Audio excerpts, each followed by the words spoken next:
computer now.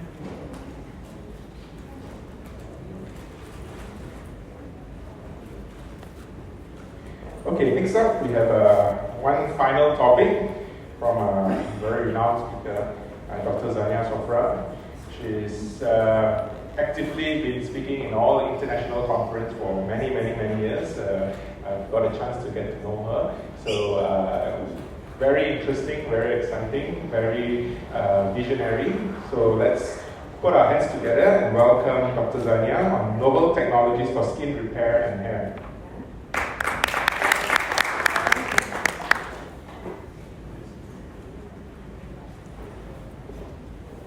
One second, we have some technical difficulties.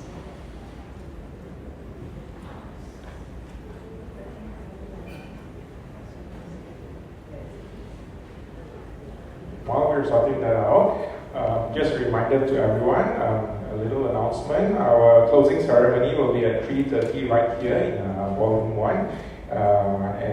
If you've not submitted your entry for the lucky draw, please do so.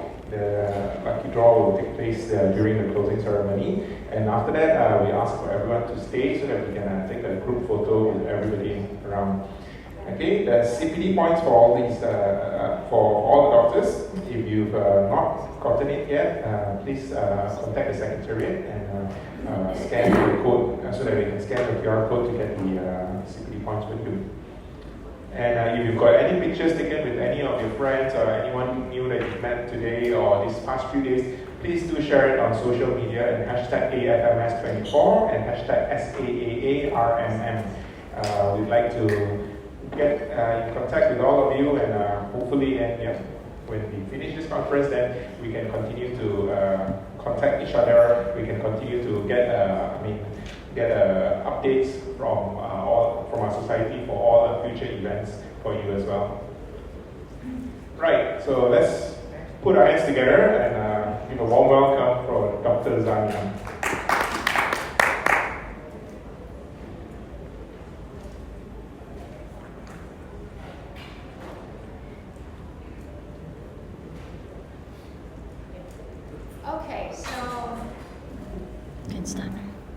Thank you very much for inviting me, Dr. Tan. I'm honored to be here, and we're going to be talking about novel modalities for skin and skin repair and hair growth.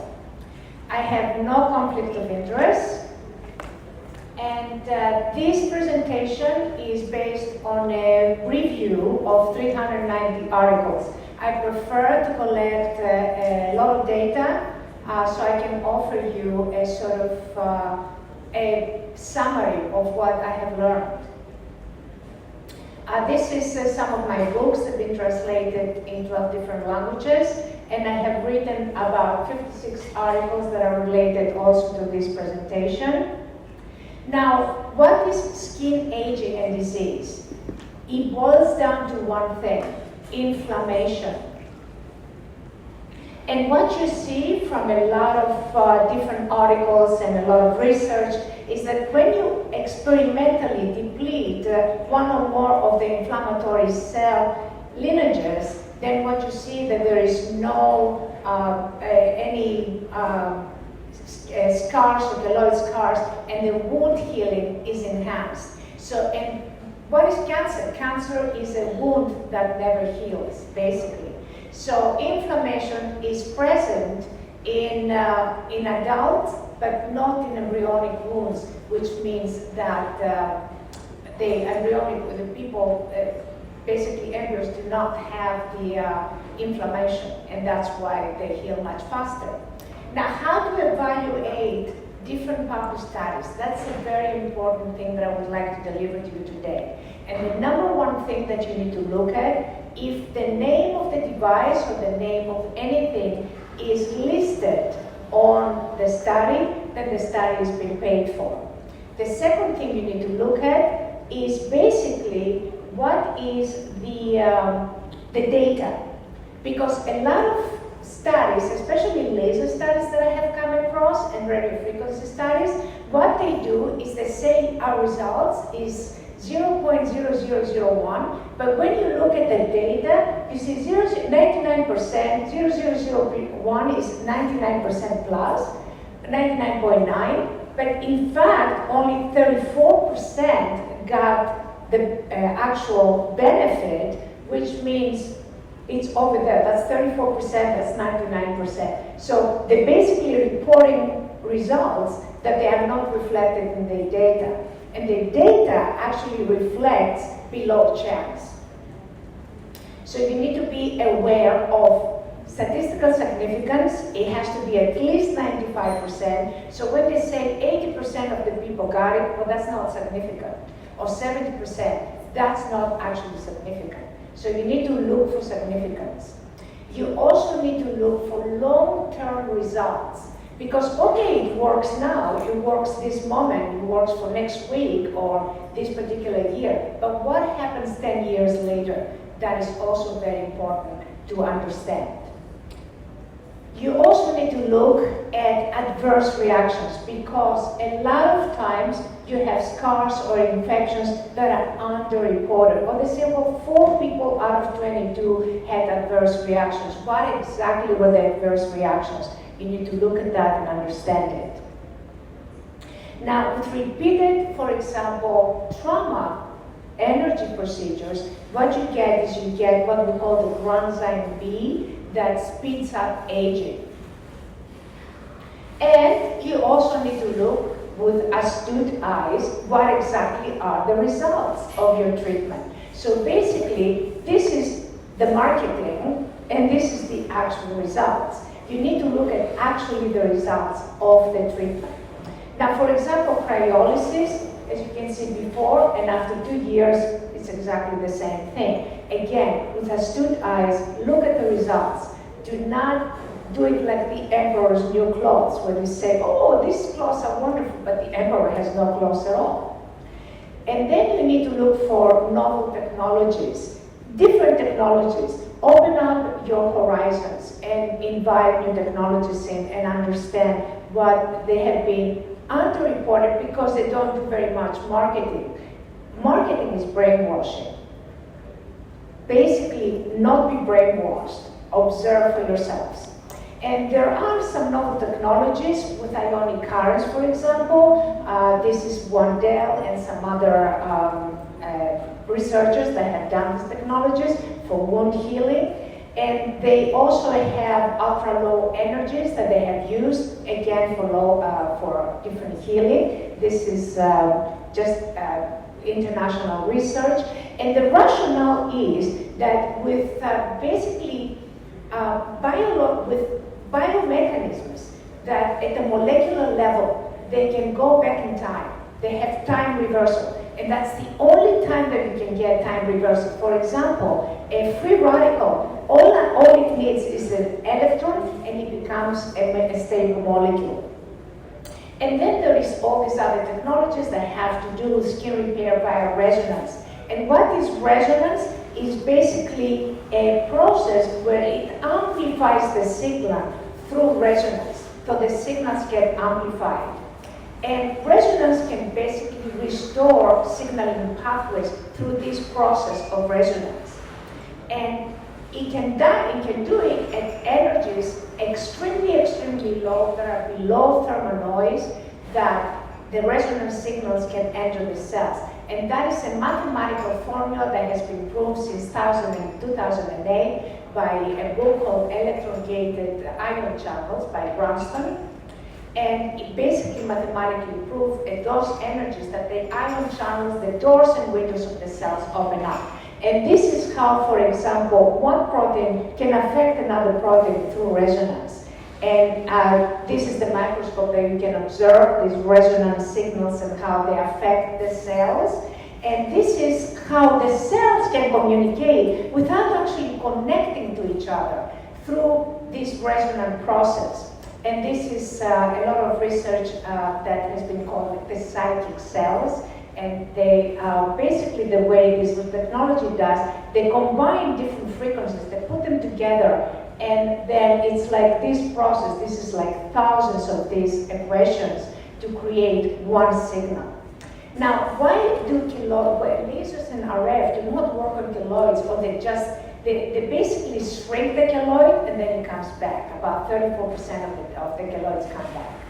Why? Because these regulated cellular signals and also this regulated timing of every cell has its own timing. And this is basically before and after of a keloid that we did. And this is basically the Nobel Prize of 2017 when they looked at the timing of the cell, and they found out that each cell has its own circadian rhythms. And by kind of looking at these circadian rhythms, when these rhythms are disturbed, you have, for example, psoriasis. It has been associated with the circadian rhythms of the cell. Now, this is an article that I did with Dr. Lambert from Aruba. These are head patients. That's before and after of wound healing. And this is a diabetic wound. This lady was supposed to have her leg amputated, and we were able to save her leg basically. And after 1 year, the wound did not come back, and I think that's the most important thing. And that just anti-aging results, some more anti-aging results after 20 minutes. This is a Bell's palsy after 3 treatments. That's before and after 3 treatments. It was completely. Now, this is another Nobel Prize, and basically it has to do with the folding of the proteins, which is what resonance does. It basically folds the proteins. And what is a protein? When you fry an egg or when you boil an egg, basically what happens is that the proteins of the egg get unfolded. So can you refold the proteins? Can you theoretically unfry or unboil an egg? And the answer is yes, you can do it through this resonance process that has been, it's a new science and now it's been more closely investigated. And there are, basically you can refold the proteins through resonance. And there is a lot of science today that can do it through plasma resonance and other techniques. The acrylic, there are many techniques that can sort of try to fold proteins. And there is also a measurement test, the second virial coefficient, that you can look at aggregation of the proteins, which means that the proteins are unfolded, or lack of when the aggregation is decreased, and that's when you have a protein fold that is successful. And this is basically how you can measure the results of your test.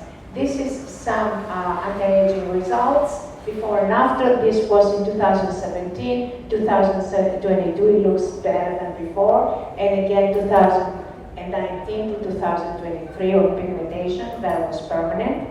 Now let's go to hair loss. What causes hair loss other than basically pulling your own hair, somebody else pulling it, as the cartoon indicates?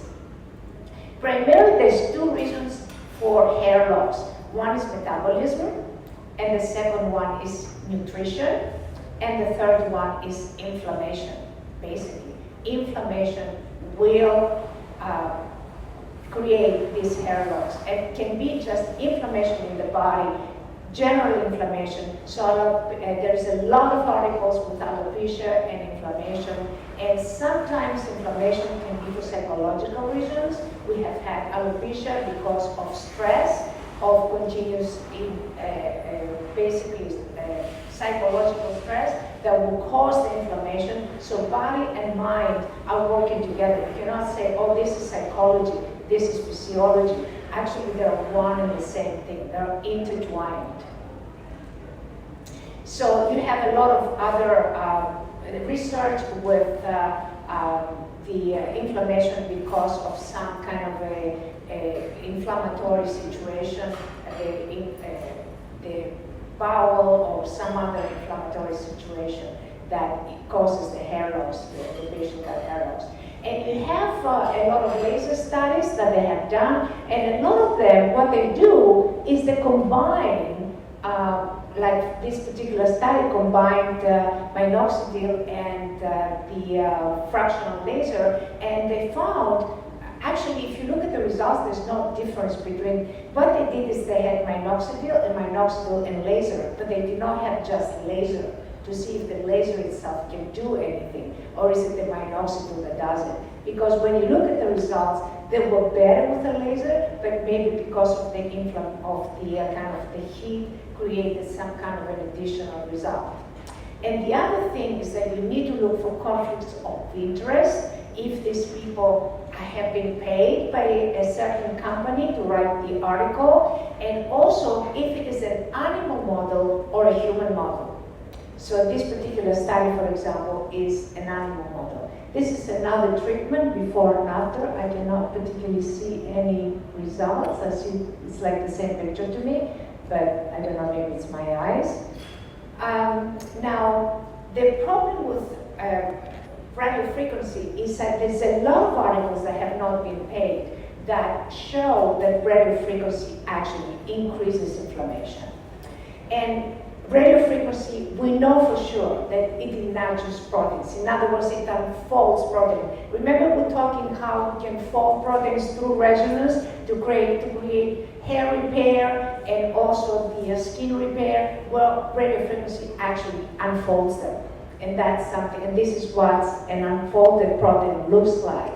And this is what a normal protein looks like. And you have basically natural proteins. Look, when they lose their 3D structure, they cannot function. And they result in several diseases, very serious diseases like cancer or Alzheimer's. Now, there is a utility for lasers and RF. There is a very important utility for that, and that's for hair removal. Actually, RF can actually ablate cancers. So they are very useful in certain settings, especially medical settings. And also, about 15 out of 19 studies that I looked at in lasers for the utility of long-term, they were long-term hair removal. And that they work very, very well. So there is a place for that. But for hair growth, I would prefer something that is like a resonance technique. Why? Because, and this is what resonance I showed you before with a movie. So I would prefer the resonance situation. Why? Because that would heal. It's a healing. Basically, the resonance will increase the healing capacity. And we did a study with this London University technology that was originally invented there for cellular regeneration. And in one treatment, we could see, the hair sticking out. And second treatment, you can see a significant improvement in the hair. This is a doctor in Hong Kong, Dr. Bob, actually. And this is after the fourth treatment, and after the fifth treatment, you can see again a significant improvement in the hair. This is another study with an earlier technology that's after 4 treatments, you can see hair growth, and that's again after 4 treatments and in 3 months' time. So it takes time. It's not automatic. It does take time. And that's that's within 1 month, you can see it's not as significant. But with time, you see more results. And what I'd like to talk to you about now is something that that you should consider. I think that after the pandemic, there has been a shift from beauty to health. And a lot of doctors are complaining of losing their customers. Why? Because they persist on beauty, they persist on what's today. And a lot of people, they're still asking for treatments for today, but at the back of their minds is that they want to find out what's going to happen tomorrow. They want to know about health. So if you start focusing on health and immunity, and remember, a young person that is ill looks much worse than an old person that is healthy. You cannot look beautiful if you are unhealthy. So you need to start looking at health. You need to start looking at how you're going to improve health by focusing on the immune system. This is the center. This is the gestalt. You fix that, you fix everything. So health and immunity is the secret to age delay and the secret to anti-aging, real anti-aging. Not just, making something and looking younger, just superficially younger, but the real anti-aging. So we need to focus on methods and technologies that enhance the immune system. Like this doctor at the end over there is doing. So we need to turn around and go towards health. Everybody's going towards beauty. If you go towards health, you're going to be a pioneer. You can either be the one who's blindfolded and follows everybody, or you can be a pioneer. And it's difficult, but it's very gratifying in the end. And that's what's worth it. So health is beauty, but beauty is not health. And that's the message I would like to leave you with today. And with this, I would like to end my presentation. Thank you.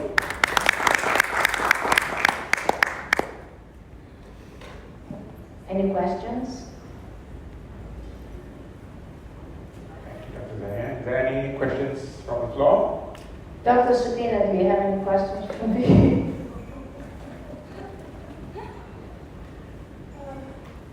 I do agree with you, Dr. Zania, about I can't hear you. Huh? you cannot be beautiful without health.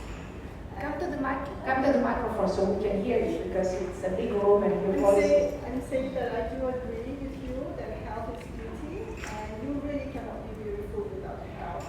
And I have seen that sort of similar desire from patients as well after the pandemic, where there's a heightened desire to be healthier and better. But I also feel that because I'm more into aesthetics, as you all know, so I mentioned this to you earlier. Yes. That some people do need to have that beauty on the outside. That instant gratification. To motivate them to feel better on the inside, or to do things that's healthier for themselves, to get rid of those things, diseases in themselves, or to adopt a better lifestyle. So yeah. But Dr. Supina, you are one of the pioneers. I know you have to kind of compromise and kind of deal with all the people that, and what they want in your clinic. But you are one of the pioneers, and I respect you for that. Thank you. I think it's really also because a lot of my patients are also growing older with me, Uh-huh. so they need to be healthy. And I appreciate that your technology, the waveform technology, has helped in terms of helping them to adopt this being healthier. I'm an advocate of health. And I think health will bring beauty. That's my theory. Any other questions?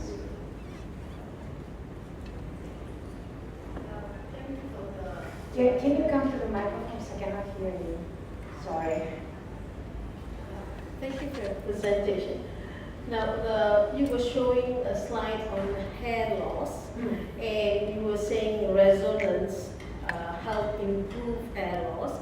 Is that without minoxidil or just resonance per se? No, nothing to do with the minoxidil had to do with another study, with a radio frequency study. What they did is they used, one group had only minoxidil, and another group had the radio frequency and, low laser, low fractional laser and minoxidil. And what they found is that the one with the laser did better, but if you look at the data, it's not really significant.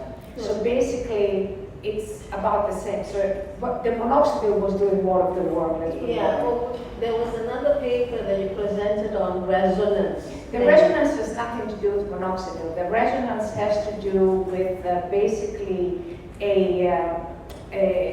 energies below thermal noise. Very, very, very low energies that they're imperceptible, that you don't feel. And you don't feel them because it's mathematically proven that those energies, the ion channels of the cells, the doors and the windows of the cells, if you like, open up. And at those times you can put signals that are blueprint signals of the biosignals, the signals that you have inside. So in order to figure that out, it takes us like years, like 10, 20 years, to to figure out what are these signals. We have, it's like a lot of research from many, many different people to understand what count we can combine these signals. And once the signal is similar to what's inside, they can basically enhance the signal that is inside that has subsided, that has basically broken. So when it repairs, when it reinstates signaling pathways, then the body will take over, the immune system will take over, and then heal, and then create the healing. The inflammation is going to go down. Inflammation is an excessive response to something that is wrong. And basically the blood is there, it gets stuck. Okay, it's like water when it rains, like it gets like all the bacteria and everything. And what it does, it basically unblocks the system. So that's why I appreciated the earlier speaking about also, he's talking about unblocking the system. This is what this technology does as well, unblocks the system. It's like you have a blockage in Kuala Lumpur at rush hour. Can you imagine like a block in the street, what's going to happen? Nothing is going to move, you're going to be there for 7 hours. So unblock the system, everything starts working. Then the body will take over and fix it. The body has the repair mechanisms. And it's much better. The body, our brain and our body, our immune system, knows much better than any of us. And I come to the next question. With the massaging the scalp help too in rejuvenating or in hair loss? Because the yesteryears they used to use oil and massage the scalp.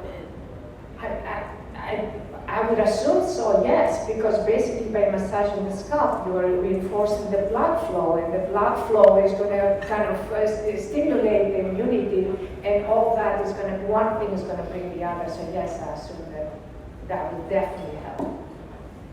Good suggestion. Anything else? Is there any other questions? Okay, if there's no other questions. Thank you very much, Umar. Thank you. Okay, the closing ceremony is going to be starting at 3:30, so we've got about 5 minutes or so. Maybe we can all have a short break, grab a cup